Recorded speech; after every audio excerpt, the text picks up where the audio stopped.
With refreshing styling for its class, the all-new Mokka comes in 3 different powertrains, which is simply a case of tick the box when ordering. There's the usual petrol, diesel, and now Opel has added the Mokka-e Electric. As well as offering test drives for potential customers of up to 2 days for the electric models, Opel are also giving buyers the option to swap back into a more traditional powertrain after 6 months if they find electric isn't working out. If you do go for the electric, you'll get a 50 kWh battery and a motor which produces around 134 brake horsepower, which is actually more powerful than the petrol or diesel versions. The Opel Mokka-e has the same battery and motor setup as the excellent Corsa E, Peugeot E208 and the E2008, as well as the Vivaro van.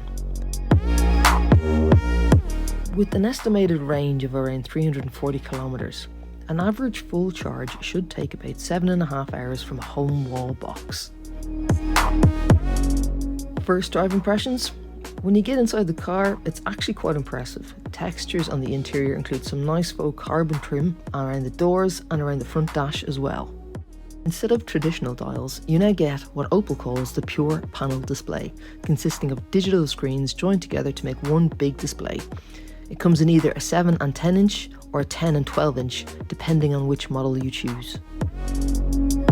The touchscreen shows all the electric car technical information, and one important part of that is the drive modes.